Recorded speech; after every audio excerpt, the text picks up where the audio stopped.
করে মসজিদ থেকে যদি দামি বানায় সুন্দর করে আল্লাহ রাব্বুল আলামিন তার জন্য জান্নাতে সুন্দর একটা মহল বানায় দিয়ে বলেন সুবহানাল্লাহ।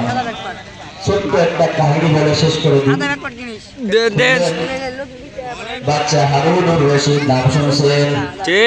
বাচ্চা হারুনুর রশিদ একদিন ঘোষণা করলো আমি একটা মসজিদ বানাবো, তবে শর্ত হলো এই মসজিদের মধ্যে আমার রাজ্যের কোন ব্যক্তি একটা চালানা পয়সাও দান করতে পারবে না।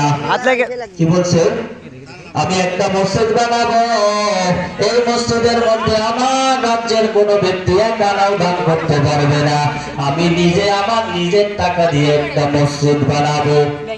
বাচ্চা হারুনুর রশিদ যখন মসজিদ বানানোর পরিকল্পনা করলেন, রাজ্যের কোন ব্যক্তি সাহস পায় নাই তার মসজিদে কোনো কিছু দান করবে, কিন্তু এই মসজিদ বানানোওয়ালার মধ্যে একটা রাজমিস্ত্রি ছিল। তিনি খুব আল্লাহকে মহব্বত করত, রাসূলকে মহব্বত করত।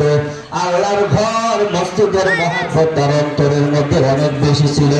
ওই মিস্ত্রি ডাক দেয়া বলে, বাচ্চা হারুন, তুমি একা একা দুনিয়ার মধ্যে মসজিদ বানাইয়া ফায়দা নেবে, আর আমি তোমার মসজিদের মধ্যে কাজ করবো, এটা তো কখনো হয় না।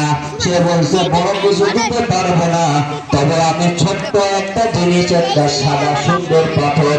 বাচ্চা হারুনুর রশিদ যে দামি পাথর দিয়ে মসজিদ বানাইতেছিল, ওই রাজমিস্ত্রি গোপনে কি করছে, একটা সাদা পাথর তার সাথে মিশাইয়া দিছে।